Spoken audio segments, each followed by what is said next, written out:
저는 아직도 그날 형님의 목소리가 생생하게 기억납니다. 아버지가 돌아가셨으니 이제 시골집은 당연히 내가 처리할 거야. 네가 신경 쓸 일 없어. 순간 제 가슴은 철렁 내려앉았습니다. 아버지가 평생 땀 흘려 지으신 그 집, 저에게는 단순한 집이 아니라 아버지의 숨결과 추억이 고스란히 남아있는 공간이었습니다. 그런데 형님은 마치 오래전부터 계획이라도 한 듯 태연하게 팔아버리겠다는 말을 내뱉었습니다. 저는 믿기지 않았습니다. 단 한 번도 제 의사를 묻지 않았고, 심지어 어머니와 상의조차 하지 않았습니다. 형님의 눈빛은 차갑고 단호했습니다. 마치 모든 권리가 자신에게만 있는 것처럼 말이죠.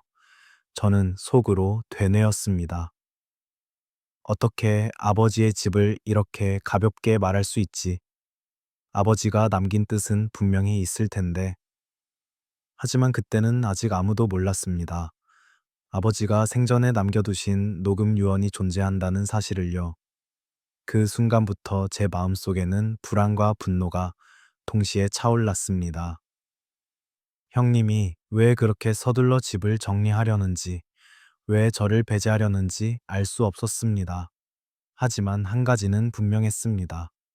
아버지가 남긴 마지막 뜻을 확인하기 전까지 결코 형님 마음대로 되게 둘 수는 없다는 것이었죠. 제 이야기를 듣고 계신 여러분, 만약 여러분이 저라면 어떻게 하시겠습니까? 가족이라는 이름 아래 누군가가 모든 걸 독차지하려 한다면 정말 눈 감고 넘어갈 수 있을까요? 제가 태어난 집은 경상도의 작은 시골 마을에 자리한 오래된 한옥이었습니다. 대문 앞에는 늘 감나무가 서 있었고, 가을이면 주렁주렁 달린 홍시가 온 마당을 물들였습니다. 아버지는 늘 그 집을 자랑스러워 하셨습니다. 이 집은 내 청춘이고 너희들의 뿌리다. 아버지가 술 한 잔 걸치실 때마다 하시던 말씀이었죠. 우리 집은 부유하지도 않았지만 그렇다고 남들보다 부족하지도 않았습니다. 아버지는 성실한 농부셨고 어머니는 자식들을 위해 새벽부터 부엌불을 지피시며 살림을 지켜내셨습니다. 덕분에 저와 형님은 부족함 없이 자라날 수 있었습니다. 그런데 문제는 형님이 도시로 올라가 직장 생활을 시작하면서부터였습니다. 처음엔 자주 내려와 부모님을 도왔지만 점차 얼굴 보기가 힘들어졌습니다. 나중에는 명절에도 잘 내려오지 않았고, 내려와도 항상 한두 마디 툭 던지고는 금방 올라가 버렸습니다. 어머니는 늘 말씀하셨습니다. 형님이 바쁘다지만 그래도 부모님은 챙겨야지. 저는 그런 어머니의 한숨을 들으며 마음이 무거웠습니다.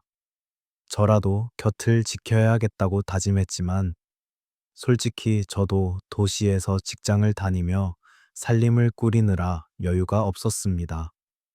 형님은 점점 현실적인 사람으로 변해갔습니다. 대화의 주제는 언제나 돈, 재산, 투자 이야기뿐이었습니다. 아버지의 안부를 묻기보다 시골집이 얼마에 팔릴지부터 따지는 모습에 저는 서늘한 기분을 느끼곤 했습니다. 그러던 어느 날 아버지가 병원 신세를 지게 되셨습니다. 그때조차 형님은 거의 내려오지 않았습니다.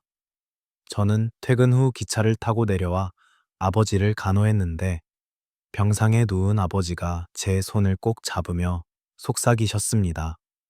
너는 늘 내 곁을 지켜줬구나. 걱정하지 마라. 내가 마지막으로 하고 싶은 말은 이미 남겨놨다.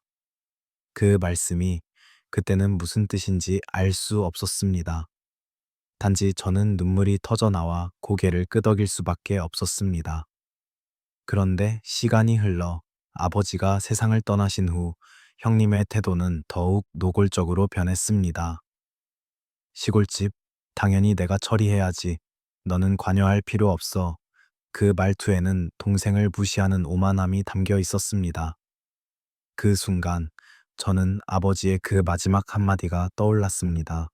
이미 남겨놨다. 아버지가 세상을 떠난 후 장례식장은 눈물과 한숨으로 가득했습니다. 친척들이 모여 슬픔을 나누는 자리였지만 그 와중에도 형님의 눈빛은 어딘가 초조해 보였습니다. 마치 장례가 끝나기만을 기다린다는 듯 자꾸만 밖을 서성거렸습니다. 장례를 치른 지 일주일쯤 되었을까요? 가족들이 모여 앞으로 집과 땅을 어떻게 할지 이야기를 나누는 자리가 마련되었습니다. 그 자리에서 형님은 마치 준비된 대본을 읽듯 당당하게 말했습니다. 시골집은 내가 처리할 거야. 아버지가 평생 고생해서 지으신 집이지만 이제는 유지하기 힘들잖아. 내가 팔아서 돈으로 나누면 되지 않겠어?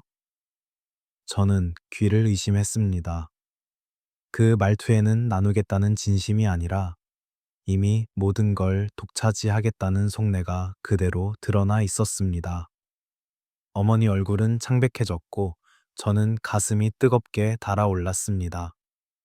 형님, 잠깐만요. 아버지가 말씀하셨잖아요. 마지막으로 하고 싶은 말을 이미 남겨두셨다고. 혹시 그 뜻을 우리가 확인도 하지 않고 이렇게 결정하는 게 맞을까요? 하지만 형님은 저를 비웃듯 피식 웃으며 말했습니다. 네가 뭘 알아? 아버지가 남기셨다는 건 그냥 위로의 말씀이었겠지. 현실적으로 생각해. 그 낡은 집 누가 관리할 거냐? 내가 팔아서 깔끔히 정리하는 게 맞아. 그때 방 안의 공기가 싸늘해졌습니다. 저는 말문이 막혔고 어머니는 고개를 떨군 채 아무 말씀도 하지 못했습니다. 친척 몇몇은 형님 말이 일리가 있다며 고개를 끄덕였지만 제 마음은 편치 않았습니다. 그날 밤 저는 혼자 아버지의 방에 들어갔습니다. 여전히 아버지의 채취가 남아있는 방 안에서 눈물이 흘러내렸습니다. 책상 위를 정리하다가 작은 상자 하나가 눈에 들어왔습니다. 오래된 카세트 테이프와 녹음기가 들어있었죠. 그 순간 제 심장이 세차게 뛰기 시작했습니다. 아버지가 말씀하셨던 이미 남겨놨다는 말씀이 떠올랐습니다. 혹시 이게 아버지의 마지막 뜻일까요? 저는 떨리는 손으로 재생 버튼을 눌렀습니다. 찰칵, 낡은 녹음기가 돌아가는 소리와 함께 아버지의 낮고 쉰 목소리가 흘러나왔습니다. 순간 숨이 멎는 듯 했습니다. 저는 귀를 기울이며 한마디도 놓치지 않으려 애썼습니다. 이 녹음을 듣는다면 아마도 내가 이미 이 세상 사람이 아니겠지. 나는 오래 고민하다가 너희에게 마지막 말을 남기기로 했다. 시골집은 절대 팔지 마라. 이 집은 단순한 집이 아니라 우리 가족의 뿌리다. 내 손으로 지은 벽 하나, 기둥 하나에도 내 젊음과 너희 어머니의 눈물이 스며 있다. 아버지의 목소리는 때로는 단호했고 때로는 떨렸습니다. 저는 눈물이 차올라 더 이상 화면이 보이지 않을 만큼 흐려졌습니다. 큰아들아, 네가 장남으로서 책임이 있다.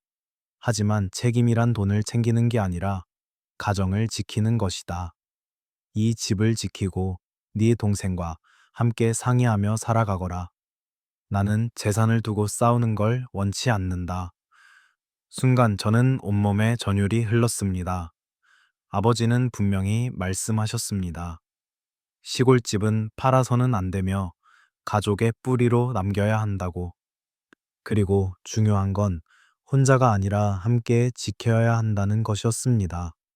녹음은 잠시 끊겼다가 다시 이어졌습니다. 혹시라도 누군가 이 집을 팔아 자기 욕심을 채우려 한다면 그건 내 뜻을 거스르는 것이다. 나는 그것을 허락하지 않는다.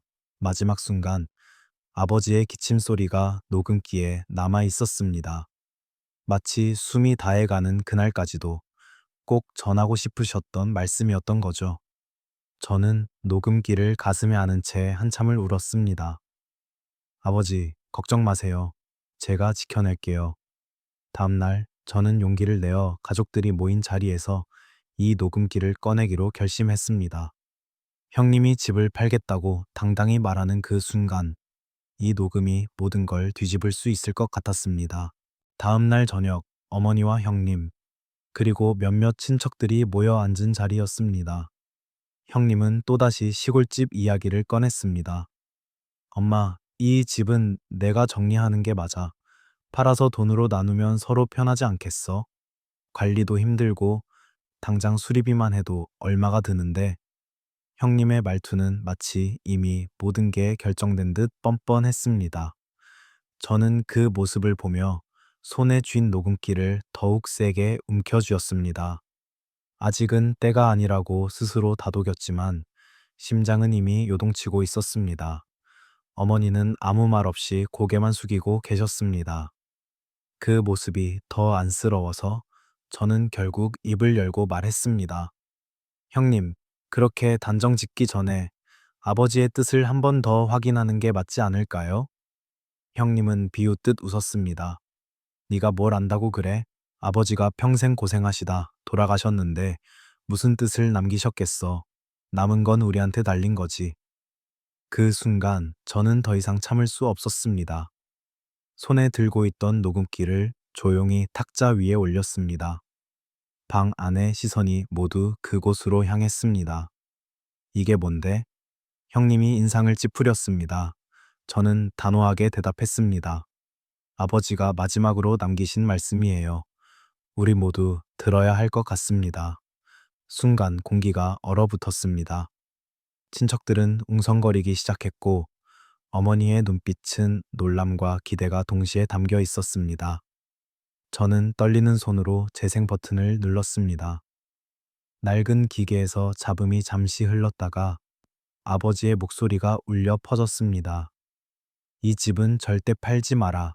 이 집은 너희들의 뿌리다. 방 안은 순식간에 정적에 휩싸였습니다. 형님의 얼굴은 굳어졌고 친척들은 숨조차 제대로 쉬지 못한 채 서로 눈치를 보았습니다. 저는 가슴이 벅차올랐습니다. 드디어 아버지의 진짜 뜻이 드러나기 시작한 겁니다. 녹음기에서 흘러나오는 아버지의 목소리는 방 안의 공기를 완전히 바꿔 놓았습니다. 누구도 감히 말을 잇지 못한 채 숨죽여 듣고 있었습니다. 큰아들아, 네가 장남으로서 책임이 있다. 하지만 그 책임은 돈을 독차지하는 게 아니라 가정을 지키는 것이다. 이 집은 내 마음대로 팔아버릴 수 있는 물건이 아니다. 내 동생과 반드시 상의하거라.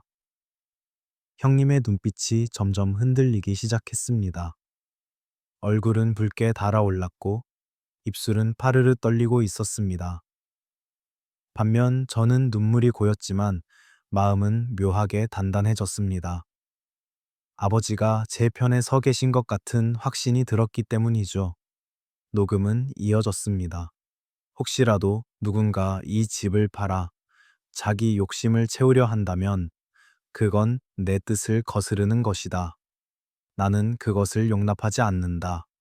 순간 친척들 사이에서 탄식이 흘러나왔습니다.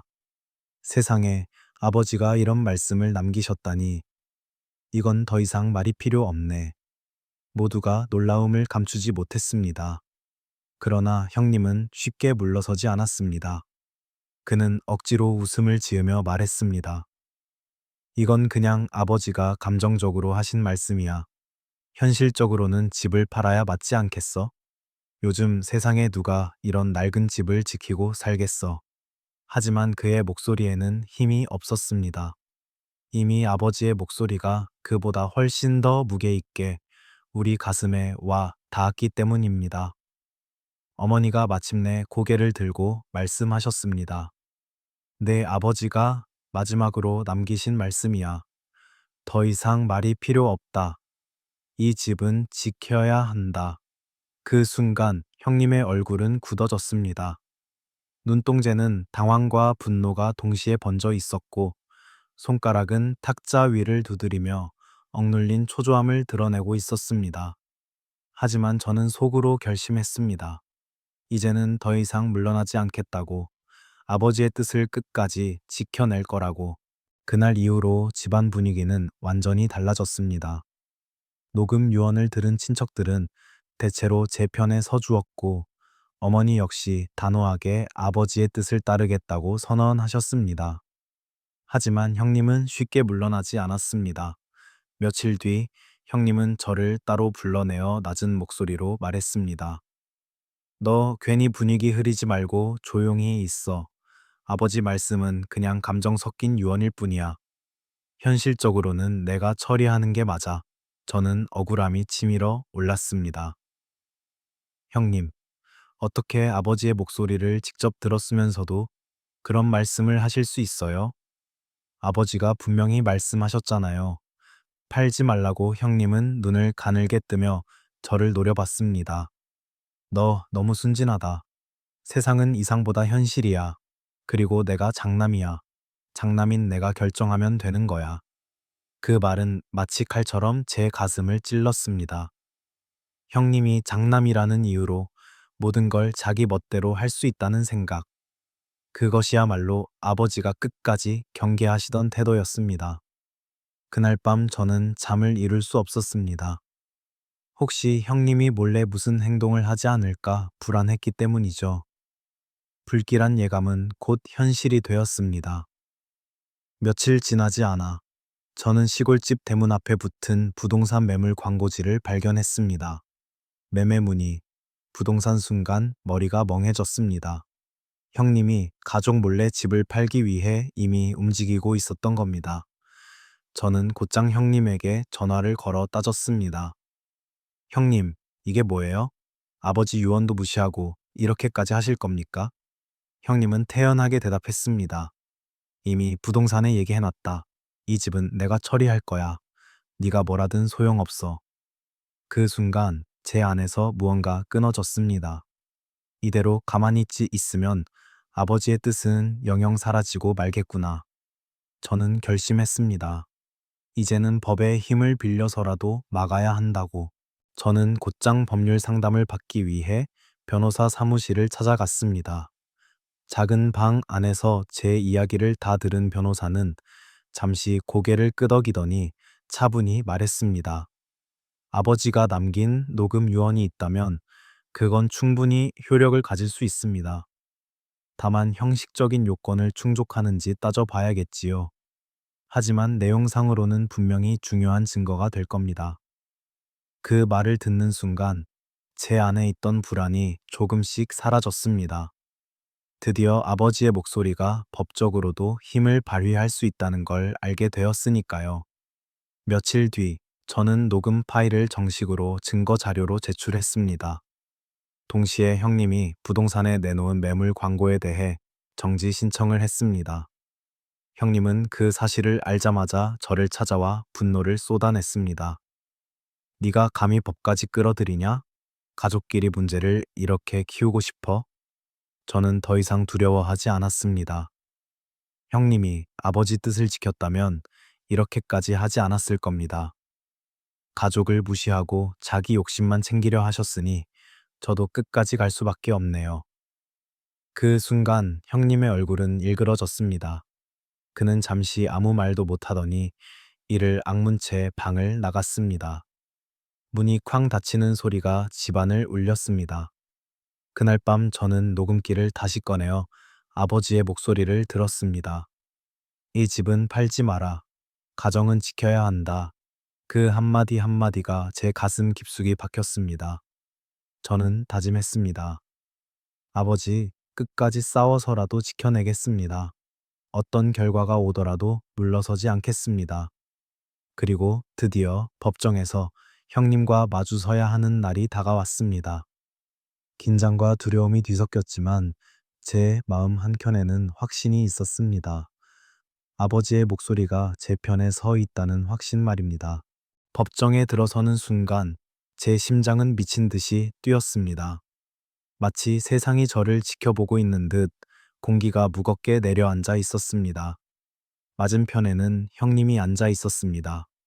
그는 정장을 빼입고 있었지만 불안한 기색을 숨기지 못했습니다. 재판장이 서류를 정리한 뒤 차분히 입을 열었습니다. 오늘의 쟁점은 고아 씨가 남긴 녹음 파일의 효력을 인정할 수 있는가, 그리고 피고인 측 형님이 단독으로 시골집을 처분할 권리가 있는가에 대한 것입니다. 순간 법정 안이 조용해졌습니다. 저는 손에 땀을 쥐며 기다렸습니다. 변호사가 증거로 제출한 녹음 파일이 재생되자 법정 안에 울려 퍼진 건 바로 아버지의 목소리였습니다. 이 집은 팔지 마라. 이 집은 너희들의 뿌리다. 큰아들아, 네가 장남으로서 책임이 있다. 하지만 그 책임은 가정을 지키는 것이다. 순간 형님의 얼굴이 창백해졌습니다. 그는 애써 웃음을 지으려 했지만 눈빛은 이미 동요하고 있었습니다. 방청석에 앉아있던 친척들은 고개를 끄덕이며 속삭였습니다. 분명히 아버지 목소리 맞네. 이건 누가 들어도 유언이지. 변호사가 일어나 차분히 말했습니다. 존경하는 재판장님, 이 녹음은 피고의 아버지가 직접 남긴 음성입니다. 단순한 감정 표현이 아니라 명확히 재산에 대한 의지를 밝히고 있습니다. 따라서 유효한 유언으로서 충분한 가치가 있습니다.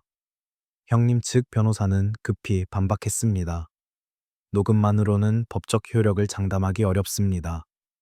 게다가 현실적으로 집을 유지할 수 없다는 점도 고려해야 합니다. 하지만 그 목소리에는 힘이 없었습니다.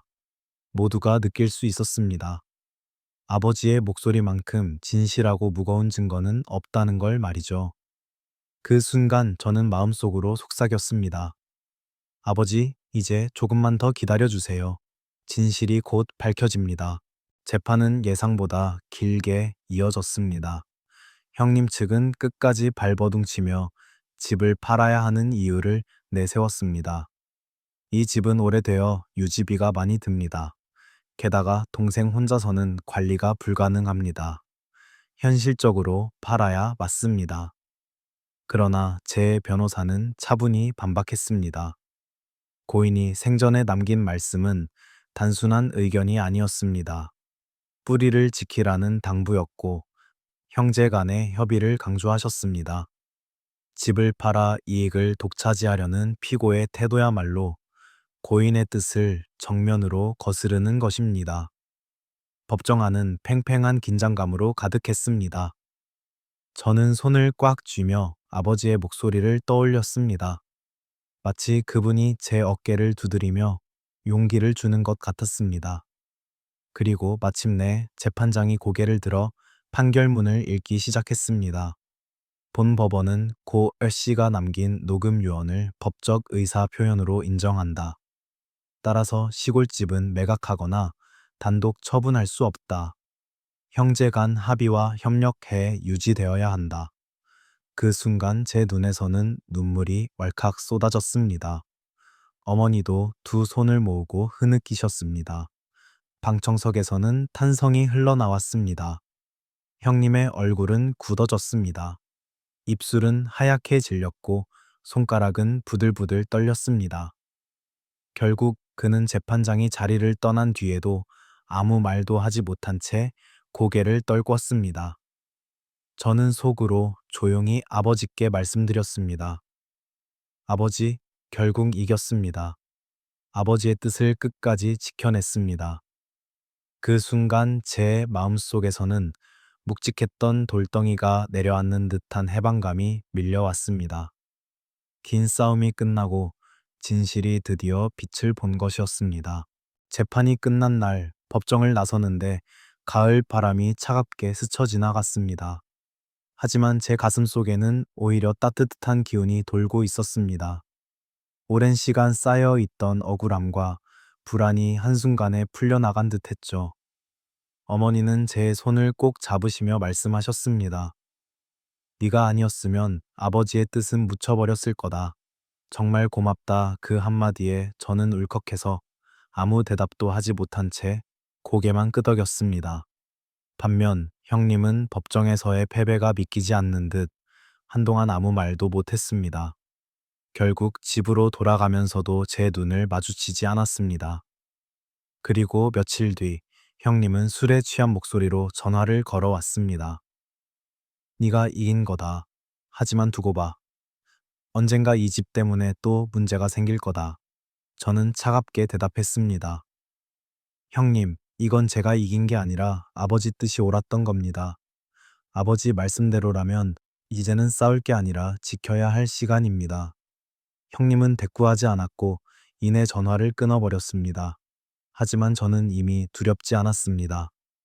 아버지의 유언이 저를 지켜주고 있다는 확신이 있었으니까요. 며칠 뒤 시골집 마당에 섰습니다. 오래된 기와 지붕 아래로 햇살이 비쳐들고 감나무에는 빨갛게 익은 열매들이 주렁주렁 달려 있었습니다. 바람에 흔들리는 그 풍경은 마치 아버지의 미소 같았습니다. 저는 속삭였습니다. 아버지, 걱정 마세요. 이제는 제가 이 집을 지킬 겁니다. 그 순간 가슴 한켠에서 뜨겁고도 시원한 감정이 터져 나왔습니다. 세상 사람들이 말하는 바로 그 사이다 같은 순간이었죠. 시간은 흘렀고 법정 판결 이후 집안의 분위기도 조금씩 달라지기 시작했습니다. 무엇보다 어머니의 얼굴에 오랜만에 평온한 미소가 돌아왔습니다.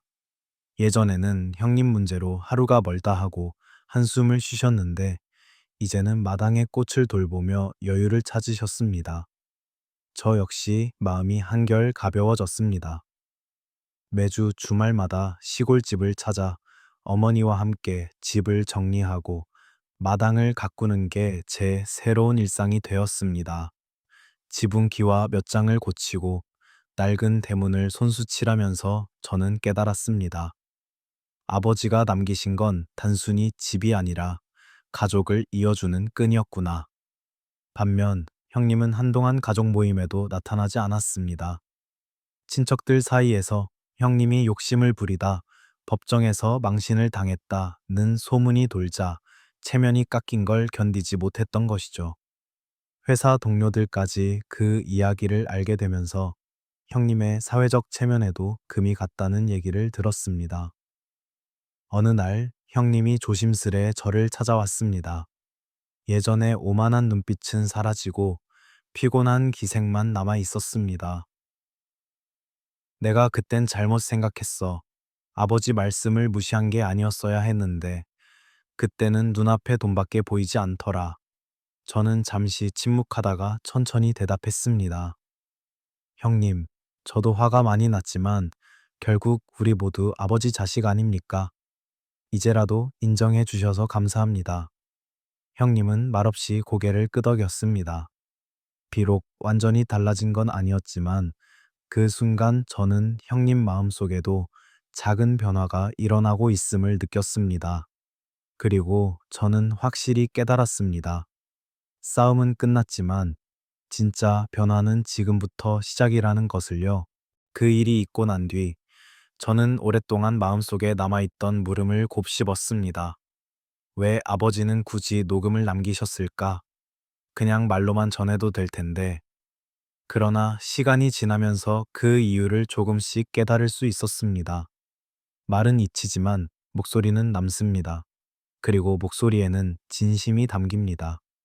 아버지는 우리가 언젠가 다툴 것을 예견하셨던 게 아닐까 싶습니다. 그래서 마지막 순간까지 자신의 의지를 분명히 남겨두셨던 거겠죠. 저는 그날 이후로 삶에 대한 태도도 달라졌습니다. 재산이란 결국 지나가는 것이고 남는 건 사람의 마음과 신뢰라는 걸 깊이 깨달았으니까요. 만약 제가 아버지의 유언을 믿지 않았다면 지금쯤 형님과 돌이킬 수 없는 관계가 되었을 겁니다. 그런데 녹음기에서 들려온 아버지의 목소리는 저에게 단순한 유언이 아니라 삶의 가르침이었습니다. 가정을 지키는 것이 책임이다. 이 말은 제 삶의 좌표가 되었습니다. 직장에서도 인간관계에서도 저는 이 문장을 떠올리며 제 선택을 되돌아보게 되었습니다. 여러분, 혹시 비슷한 경험 있으신가요? 누군가의 마지막 말이 단순한 유언을 넘어 살아가는 힘이 되어준 적 말입니다. 저는 이번 일을 통해 깨달았습니다.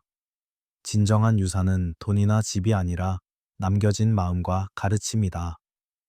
그 깨달음은 제 삶의 태도를 완전히 바꾸어 놓았습니다. 저는 이제 돈보다도 지켜야 할 사람과 기억을 먼저 생각하게 되었습니다. 시간이 조금 흐르자 저는 이 이야기를 제 주변 사람들과도 나누게 되었습니다. 직장 동료들에게 털어놓았을 때 많은 이들이 놀라면서도 공감하더군요. 우리 집도 비슷한 일 있었어. 형제끼리 돈 문제로 갈등 생기면 정말 피 말리지. 그렇게 이야기가 꼬리에 꼬리를 물며 이어졌습니다. 저는 그때 깨달았습니다. 이건 단지 제 가족만의 문제가 아니라는 사실을요. 수많은 가정에서 재산과 집을 둘러싼 갈등이 반복되고 있었습니다. 그런데 그때마다 중요한 건 누구도 아버지나 어머니의 뜻을 제대로 귀 기울여 듣지 않는다는 점이었습니다. 아버지의 유언은 저희 가족만을 위한 게 아니었던 것 같습니다. 마치 많은 가정들에게 전하는 메시지 같았습니다. 돈은 나눌 수 있어도 가족의 뿌리는 나눌 수 없다.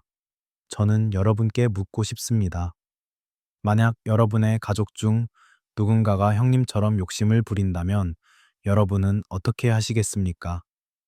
그냥 참아 넘기시겠습니까? 아니면 저처럼 끝까지 맞서시겠습니까? 사실 저도 두려웠습니다.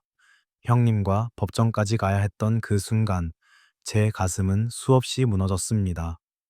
하지만 끝내 물러서지 않았던 건 제 뒤에 아버지의 목소리가 있었기 때문입니다. 혹시 지금 이 영상을 듣고 계신 분들 중에도 비슷한 상황을 겪고 계신 분들이 있을지도 모릅니다. 그렇다면 제가 드리고 싶은 말은 하나입니다. 주저하지 마세요. 정의는 때로 늦게 오더라도 반드시 찾아옵니다. 이제는 모든 일이 지나갔지만 저는 여전히 아버지의 목소리를 가끔 꺼내어 듣습니다. 낡은 녹음기에서 흘러나오는 그 떨림 섞인 말씀이 제 마음을 다잡아 주곤 합니다. 가정을 지키는 것이 책임이다. 이 한마디가 제 인생의 나침반이 되어 버렸습니다. 여러분, 긴 이야기를 끝까지 들어주셔서 감사합니다. 오늘 제가 나눈 이야기는 단순히 한 가정의 다툼이 아니라 우리 모두에게 일어날 수 있는 현실입니다. 돈은 결국 사라지지만 남는 건 서로에 대한 신뢰와 존중입니다. 만약 여러분이라면 이런 상황에서 어떻게 하셨을까요? 형님처럼 집을 팔아 돈으로 나누는 게 맞다고 생각하십니까? 아니면 아버지의 뜻대로 뿌리를 지키는 게 더 중요하다고 생각하십니까? 여러분의 생각을 꼭 댓글로 들려주셨으면 좋겠습니다. 그리고 혹시 비슷한 사연을 직접 겪으셨다면 그 이야기도 나눠주세요. 누군가에게는 큰 위로가 되고 또 누군가에게는 용기를 줄 수 있을 겁니다. 끝으로 다시 한번 감사의 말씀을 드립니다. 이 채널을 찾아와 끝까지 들어주신 여러분 덕분에 저도 제 이야기를 온전히 전할 수 있었습니다. 앞으로도 이런 진솔하고 가슴 뜨거운 사연들을 계속 전해드릴 테니 구독과 알림 설정 꼭 부탁드립니다. 저는 오늘도 이렇게 속삭이며 마무리합니다. 다음 이야기는 어쩌면 여러분의 이야기일지도 모릅니다.